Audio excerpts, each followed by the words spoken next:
ಈಗ ನನಗೆ pharma association ಅಲ್ಲಿ ಚೇರ್ಮನ್ ಮಾಡಿದ್ದಾರೆ. ನನ್ನ ಕರ್ತವ್ಯ ಏನು? 42,000 ಮೆಡಿಕಲ್ಸ್ಗಳು ಬರ್ತದೆ.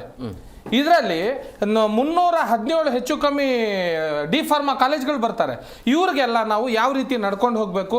ಈಗ ಸರ್ಕಾರದಿಂದ ಒಂದು ಹೆಲ್ತ್ ಮಿನಿಸ್ಟರ್ ಒಂದು ಆದೇಶ ಕೊಟ್ಟಿದ್ರು, ಟೆಪೆಂಡೆಡಾಲ್ ಅನ್ನೋ ಮಾತ್ರೆಯನ್ನ ಯಾರಾದ್ರೂ ಕೂಡ ಮಾರ್ತಾ ಇದ್ರೆ ಅದನ್ನ ಡೈಲಿ ಅಪ್ಡೇಟ್ ಮಾಡಿ, ನೀವು ತಗೊಂಡಿಲ್ಲ ಅಂದ್ರೆ ಸೇಲ್ಸ್ ಪರ್ಚೇಸ್ ಬಿಲ್ ಇಲ್ಲ ಅಂದ್ರೆ 0 ಅಂತ ಮಾಡಿ. ಎಷ್ಟು 53 ಮಾತ್ರೆಗಳು ರಿಜೆಕ್ಟ್ ಆಗಿದ್ದಾವೆ ಈ ಔಷಧಿ ಕೇಂದ್ರಗಳಲ್ಲಿ, ಹೇಳ್ತಾ ಇರೋದು ನಾನು. ಇವೆಲ್ಲ ನೀವು ತೆಗೆದು ಆಚೆ ಹಾಕ್ಬೇಕಾಗುತ್ತೆ.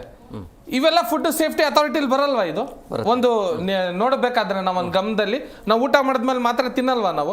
ಇದೆಲ್ಲ ಬರಬೇಕಾದ್ರೆ ಯಾವುದೇ ಆಫೀಸರ್ನ ಕೇರ್ ಮಾಡ್ಕೊಂಡಾಗೆ ನಾವು ಬದುಕಬೇಕಾಗಿರೋದು.